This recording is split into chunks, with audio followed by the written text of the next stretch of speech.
va pouvoir commencer. Merci à tous et merci à ceux qui nous rejoignent. Alors, à mes côtés, Rodolphe Even, qui est directeur omnicanalité client et innovation chez Monoprix. Et il va nous expliquer comment minimiser le time to market des projets. À toi, Rodolphe. Bonjour. Il ne faut pas que je me mette devant, ça marche.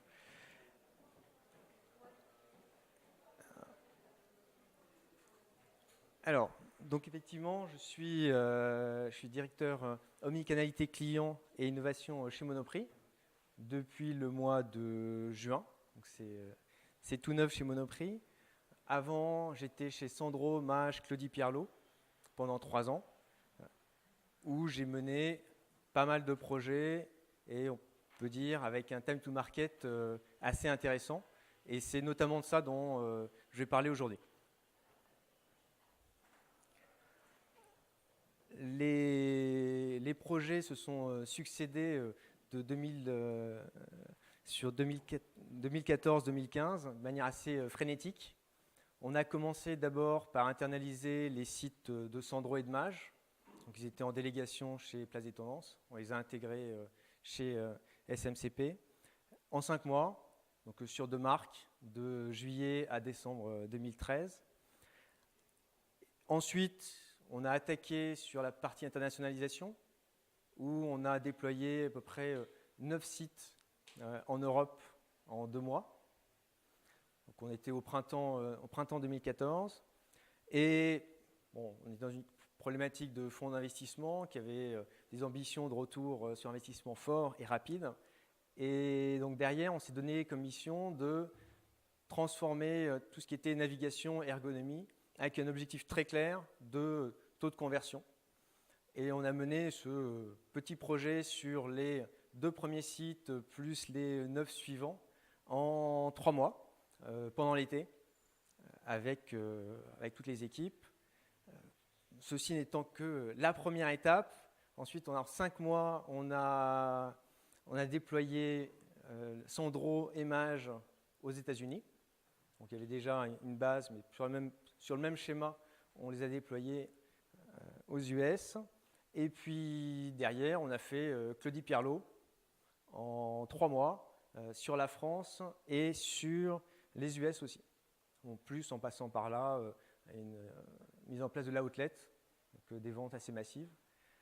Donc tout ça s'est mené en l'espace de 2 ans à peu près, un peu moins. Tambour battant, à chaque fois, de toute façon, on est sur des délais plutôt très serrés, très courts, et avec des résultats quand même certains, puisque en 2 ans pile, le e-commerce est devenu le premier magasin du réseau. Le chiffre d'affaires a été multiplié bien par 3. Le taux de conversion a été doublé. Et le cross-canal est passé de inexistant à 15% du chiffre d'affaires.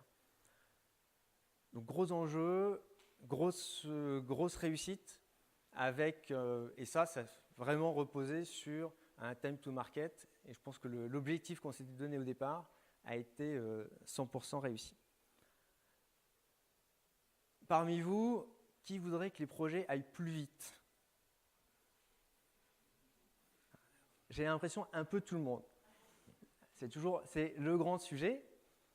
Néanmoins, est-ce que vous voulez vraiment que ça aille plus vite ? Oui, vous voulez que ça aille plus vite, que ça se passe bien, qu'il n'y ait pas de contraintes et que tout soit bien dans le meilleur des mondes. Je pense que tout le monde veut que ça aille plus vite et je ne suis pas certain qu'on veuille tous les impacts et les conséquences d'aller plus vite sur un projet. Parce que des projets, tout le monde veut qu'ils aillent vite. Finalement, ils ne vont pas si vite que ça tout le temps.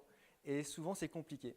Alors, il y a quelques bonnes raisons, quelques bons moyens pour, on va dire, rater complètement l'objectif.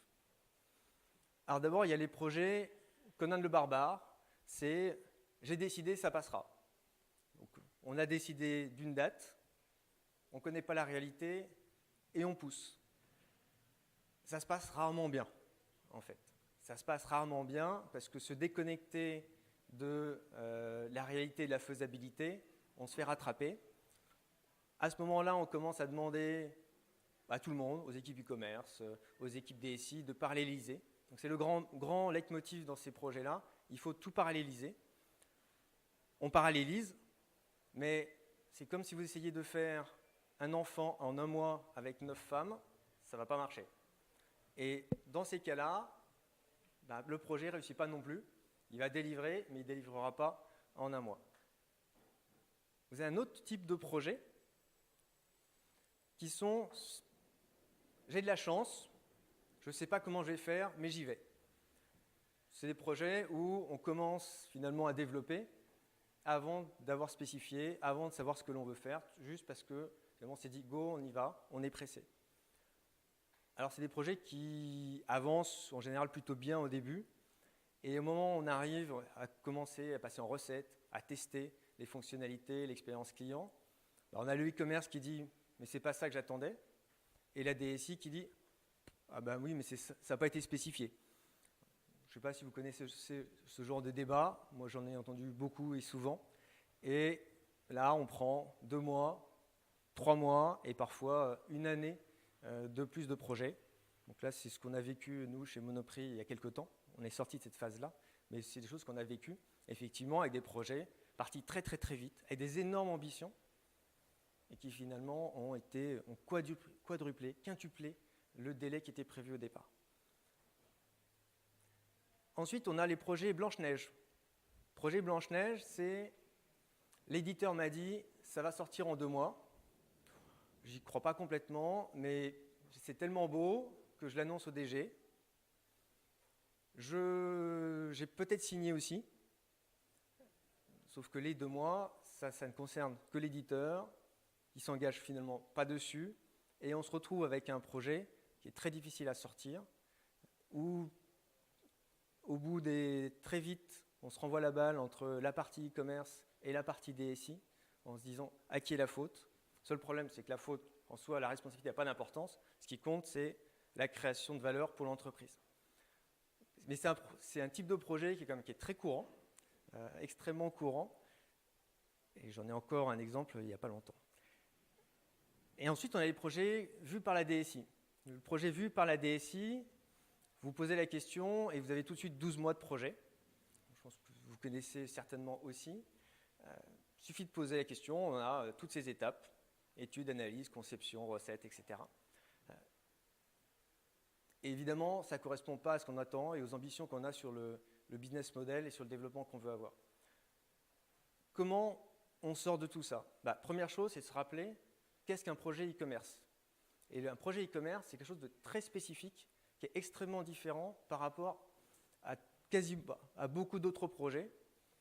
Et il tient notamment à sa complexité qu'on a rarement ailleurs. Parce que finalement, on mélange de l'expérience client, de l'UX, de l'UI, donc à la fois du faire beau, du faire efficace, du donner de la valeur au client. Et on mélange ça avec des problématiques de SEO, de tagage, de performance.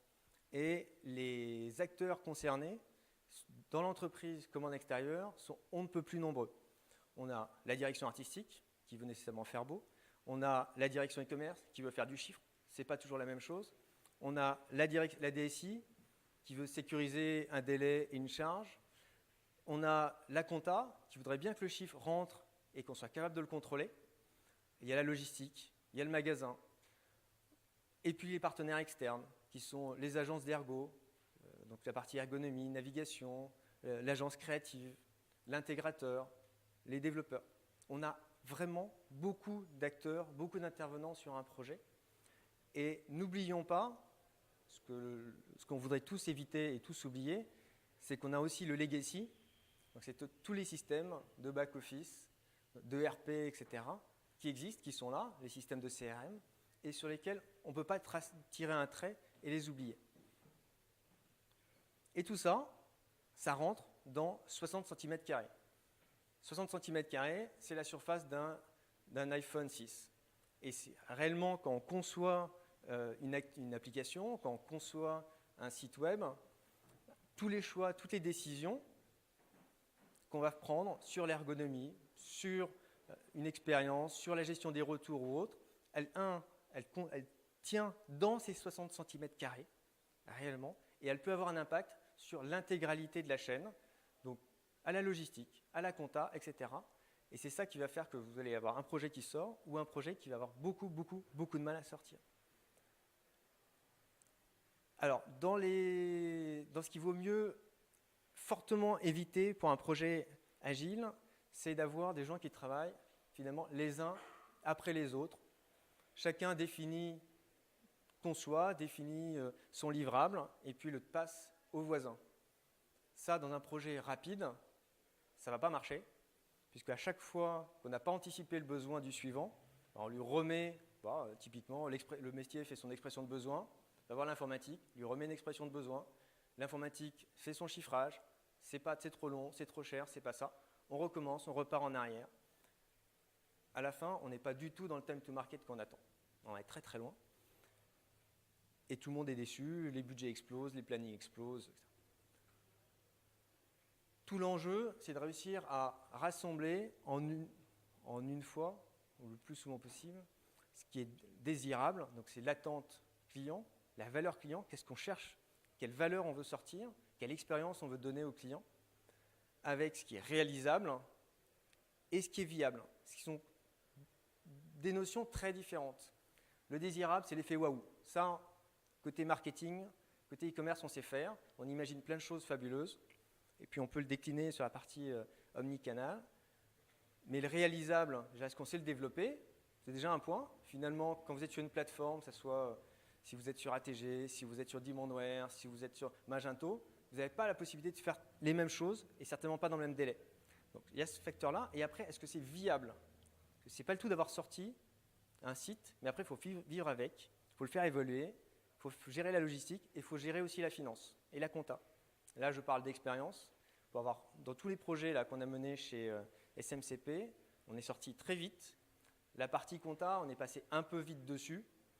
Ça n'a pas explosé, mais la compta a souffert quand même très longtemps pour réconcilier le chiffre d'affaires. Jusqu'au moment où on a été obligé de lever le crayon et traiter la question. Donc, il faut aller jusqu'au bout et de se dire, est-ce que c'est réellement viable? Et ce n'est pas que pour des problématiques de système d'information, mais c'est aussi pour les autres services, la trésor, la compta, etc. Et à côté Et comment on fait ça? Il faut rassembler les équipes ensemble, les rassembler, les confronter à toutes les grandes étapes du projet. Quand on fait même le brief créatif, donc l'intention créative que l'agence va sortir, si elle est faite complètement déconnectée de la réalité du système de Magento, d'ATG ou de Demandware, c'est bien, on aura quelque chose de très beau. Le DA, si ça se trouve, va prendre ça pour argent comptant, et on n'aura pas du tout ça à l'arrivée. Et ça va générer que des problèmes, parce qu'il faudra revalider, se battre, dire pourquoi on n'arrive pas à faire, etc., alors qu'on avait décidé que, etc. Donc c'est toutes les grandes étapes, le brief créatif, la conception, les UX, l'UI, la livraison des specs. À chaque fois, il faut que les équipes bossent ensemble et échangent sur ce qu'elles font. Ensuite, c'est terre à terre, ce que je vais dire, mais le e-commerce, c'est basique, c'est quelque chose c'est du terrain, c'est quelque chose qu'on touche, c'est une expérience. Et on n'est pas sur des formules mathématiques, et ça veut dire qu'il faut visualiser et visualiser. Ce qu'on fait rentrer, d'abord en général, soit on conçoit pour un iPhone, pour des téléphones, soit on travaille sur des écrans, mais il ne faut pas oublier qu'il y aura tous les devices qu'il va falloir traiter et toutes les définitions. Et quand vous avez, si on prend des mannequins et des photos, ce n'est pas la même chose d'avoir des photos de mannequins avec des accessoires, le sac. Si les photos de mannequins sont comme ça, les sacs sont comme ça marche peut-être dans certaines définitions, ça n'a pas marché dans d'autres. Donc il faut aller du début à la fin, toujours toucher du doigt ce qu'on va faire, mais toujours. Ça, je parle aussi d'expérience. Sur nos sites, on a eu des agences qui étaient allées un peu vite et qui n'avaient pas regardé comment ça allait se transformer sur des résolutions d'écran plus grands, comment on allait traiter à l'inverse, quand on allait le responsive sur les téléphones. Donc ça veut dire que tout le temps, il faut aller toucher du doigt la réalité, Et quand on se parle d'omnicanal, il faut y aller encore plus. Omnicanal, ça se passe en magasin, avec des équipes. Si on parle de tablettes vendeurs, c'est un grand sujet. Moi, j'avais ça à une époque. Tout le monde me demandait des tablettes. Voilà, que ce soit le directeur de magasin, les directeurs de marque, le DG. Je pouvais croiser quelqu'un dans le couloir, il me demandait des tablettes vendeurs en magasin. Et pour faire à peu près tout, de l'assistance à la vente, du conseil, du storytelling, gestion de rupture. On les a emmenés en magasin, c'est dans un showroom, on a joué à la marchande, et ben le besoin, c'est fortement restreint à complément de rupture, complément de gamme. Et on a oublié beaucoup de choses qui étaient à peu près impossibles, irréalisables, et pourtant que des gens sensés demandaient, mais in situ, en vivant l'expérience du client, l'expérience du vendeur, ils ont complètement réajusté ce qu'ils voulaient faire. Donc, il faut avoir ça en tête, à chaque fois qu'on ne l'a pas fait, à chaque fois on le paye. Et c'est peut-être parce qu'on est cartésien et c'est notre héritage Descartes, on aime bien penser, on aime bien être autour d'une table, mais l'expérience du toucher du doigt, prendre un iPad, aller en magasin, faire semblant, etc., ça change radicalement les choses. Ensuite, le planning. Le planning, c'est aussi un grand moment de vérité dans les projets, c'est qu'il y a les plannings qu'on regarde, donc ceux qui sont sur les slides, et le vrai planning, celui que chacun vit ou pas. La méthode qu'on a utilisée, c'est de faire des plannings avec tout le monde. Donc on construit, on met tout le monde dans la salle. Donc tous les acteurs sont dans la salle et on construit le planning de l'heure 0 jusqu'à la fin du projet, jour par jour, tâche par tâche. Il n'y a rien en soi, il n'y a rien de stratégique. Je dis c'est opérationnel basique. D'accord. Il n'y a rien de stratégique là-dedans. En revanche, le planning devient un vrai outil de management et d'animation d'équipe. Les équipes, tous les problèmes qu'on a dans les projets, c'est que les équipes travaillent en silo, n'ont pas confiance les unes avec les autres. Les équipes DSI pensent que le e-commerce rajoute des fonctionnalités à la volée. Le e-commerce pense que la DSI ne veut pas délivrer. Bon, et ça, c'est vrai, on peut le décliner sur tous les intervenants. Le travail autour du planning, pour nous, a été un vrai outil de management et d'animation d'équipe. Ils ont construit leur planning ensemble, donc on n'a pas postulé un planning, on a construit ensemble. Donc ce qui nous est arrivé, c'est de faire un planning, d'arriver au bout d'une heure et demie, dire ça ne marche pas, on enlève les post-it, on reconstruit, mais ça a été le planning de toute une équipe, tous, intégrateurs, DSI, e-commerce, compta, et c'est sur ce planning qu'on a pu travailler et faire évoluer. Donc l'avantage du post-it, c'est que c'est agile, on fait des ajustements en live, et au-delà du gimmick et de la blague du post-it et de la simplicité, c'était devenu un vrai outil de management et collaboratif pour faire travailler les équipes ensemble. Et ça a été un vrai levier dans la réussite et dans la tenue des plannings. Ensuite, une fois, il y a une autre réalité, je pense, et qui nous a beaucoup servi dans nos projets, c'est que ma conviction, c'est qu'il vaut mieux sortir avec certitude 60% de la valeur en 5 mois que de manière hypothétique 120% dans 12 mois. Ça veut dire quoi? Ça veut dire qu'il faut être capable de faire des arbitrages. Et c'est souvent ça qui manque dans les projets, c'est faire des arbitrages. C'est-à-dire que c'est couper des fonctionnalités, faire des choix. On fera peut-être un peu moins beau tout de suite, on fera peut-être plus beau demain. Mais faire des choix parce que le time to market, si on a une vraie valeur à délivrer, il vaut mieux que ça sorte et on ajuste après. Et pour faire des choix, il faut il y ait la structure de prise de décision et que les gens soient prêts à prendre des décisions. Et c'est là-dessus que l'on peut vraiment avoir un levier. Et c'est là-dessus qu'aussi que les projets peuvent largement dériver. Mais pour faire ça, c'est avoir les bonnes personnes. Donc, c'est-à-dire avoir les bonnes personnes sur tout le projet. Donc, c'est des gens qui sont capables de prendre des décisions. Parce qu'on s'est parlé de planning, mais les plannings, il faut aussi intégrer toutes les phases de validation. Et plus vous mettez de phases de validation, et évidemment, plus le planning est long. Donc, c'est-à-dire que les gens qui sont en réunion sont ceux qui peuvent décider, qui peuvent trancher, enlever une fonctionnalité, enlever un process. Et parfois, souvent, on est obligé de couper pour que ça sorte effectivement à la bonne date. Et plus ça sort vite, il ne faut pas l'oublier, c'est que plus ça sort vite, plus on se rend compte de la réalité. Parce qu'on a conçu des choses, et les problèmes qu'on va rencontrer, ils sont encore différents. Et il vaut mieux les prendre plus tôt pour pouvoir les traiter après. Au moins peut-être le plus important, c'est si on veut déplacer des montagnes, il faut qu'il y ait du ROI.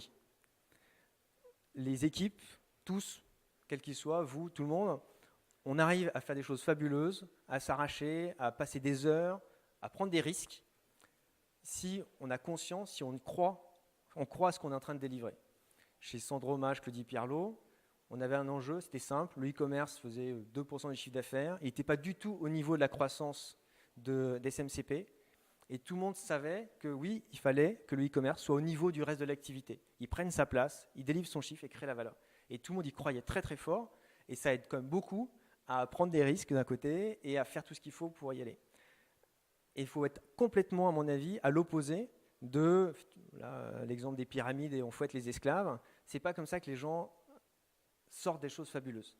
Ils sortent des choses fabuleuses parce qu'ils y croient, parce que voilà, dans leur trip, ça leur parle. Ça veut dire aussi qu'il faut gérer les... Ça va un peu avec la slide d'avant. Il faut accepter de prendre des risques. Il faut accepter aussi de laisser tomber certaines fonctionnalités sans que les équipes aient peur. Ça joue là-dedans. Si tout le monde a peur, on revient au planning DSI. Le planning DSI, c'est ça. C'est je me sécurise, je suis ISO, je passe par toutes les étapes et on ne pourra pas m'attaquer après. Ce n'est pas comme ça qu'on sort des projets dans des délais incroyables. Je vous conseille de regarder, c'est une vidéo, ça s'appelle, c'est pour ça que j'ai mis un défilé, ça s'appelle Le jour d'avant, de Loïc Préjean. Donc il a filmé les 36 heures avant les défilés de mode, donc entre autres pour Gautier, pour Fendi. Et c'est vraiment, il faut voir ça, parce que c'est effectivement des choses qu'on peut retrouver dans des projets, c'est l'implication de toutes les équipes dans des délais qui sont horriblement contraints. Ils ne font pas tout bien, mais tout le monde est là, tout le monde est à bord. Toute la marque est derrière ces défilés. Et quand on arrive à faire ça sur un projet, on a largement gagné. Donc voilà. Donc cette composante humaine, elle vient de parce qu'on implique, parce qu'on fait collaborer, parce qu'on n'impose pas une date non négociable. Par rapport à une date, on peut négocier plein de choses et faire plein de choses. Il faut impliquer les équipes. Et les succès des projets, c'est en premier avec les équipes. Moi, les projets que j'ai gagnés et que j'ai faits, c'est simplement parce que les équipes étaient 100% dedans, parce qu'ils étaient bons aussi, j'avais des bons prestataires, mais ils étaient tous dedans, on a tous fait des arbitrages, on a tous fait des choix, et ça a marché. Et ça a vraiment marché. Mais voilà, toute la démarche pour moi de l'agilité, c'est créer une dynamique humaine. Dans la confiance, on se dit la vérité des délais, vérité des charges, vérité des contraintes, et on trouve des solutions ensemble. Tout va tourner autour de ça. Voilà, ça c'est après un clin d'œil, mais sans rentrer sur la formule, je ne m'avancerai pas sur la vérité mathématique de la formule, mais en revanche, la formule en haut, pour moi, est importante, c'est au-delà de tout ça, oui, il faut partir vite, il faut aller tester vite, il faut le toucher du doigt vite. Si on veut développer une nouvelle fonctionnalité, si on veut développer quelque chose en magasin, oui, il faut y aller. On y va, il n'y a rien qui empêche de prendre un iPad, descendre demain dans un magasin et voir ce qui se passe, plutôt que de commencer à faire des réunions et descendre en magasin uniquement le jour où ça sera beau. Donc le prototypage, et là on se parle du prototypage, on ne parle pas de POC, on ne parle pas de test. Prototyper, c'est prendre du carton, c'est prendre un iPad et aller voir ce qui se passe. Et ça permet déjà de se dire beaucoup de choses. Voilà les éléments que je voulais partager avec vous, des projets que j'ai menés. Je suis à votre disposition pour répondre sur ce qui marche, ce qui n'a pas marché. J'ai eu quelques projets aussi qui ont parfois été compliqués. Merci. Est-ce qu'il y a des questions ? Alors, il faut bien parler dans le micro parce que ça enregistre les questions. Bonjour. Concernant l'expérience client UX, est-ce que vous préconisez de faire obligatoirement des tests utilisateurs lors de la refonte d'un site internet, par exemple? Alors moi, l'expérience qu'on a eue, parce qu'effectivement, dans une des refontes, on s'est mis des tests utilisateurs. Ça nous a quand même aidé, ça nous a rassurés, ça nous a aidé à prendre des décisions. Que ça, on ne l'avait pas anticipé comme ça, mais ça nous a servi aussi à prendre des décisions. Donc on avait avancé. On avait peut-être insuffisamment travaillé la partie validation par le top management. Donc on avait avancé plutôt très vite avec les équipes. Et on était un peu rattrapé par est-ce que vraiment c'est comme ça? Est-ce que vraiment... ça, c'est quelque chose qu'il faut anticiper plutôt très loin en amont. Mais ça nous a servi aussi à prendre des décisions, à trancher. Moi, je recommande, oui, le plus tôt possible. Mais à la rigueur, je recommande de faire des tests utilisateurs très très tôt. Et à la rigueur, même avec du carton, plutôt qu'après, une fois que tout est développé. Quand je dis du carton, il vaut mieux avoir des mock-ups, du PowerPoint. Ça permet déjà de toucher des choses. Quand c'est développé, on est déjà très loin. On a fait ces tests, moi j'avais peur. S'il n'y avait rien qui marchait, on était reparti pour 6 mois. Donc oui, faisons des tests, mais faisons-les le plus tôt possible. Très loin de là. Et puis on ne sait jamais en fait. Le problème c'est ça, c'est que l'expérience utilisateur, on ne sait jamais exactement ce qui va se passer, ce que les gens vont faire, comment ils vont ressentir. Donc oui, il faut le faire. Mais le plus tôt possible. Est-ce qu'il y a d'autres questions?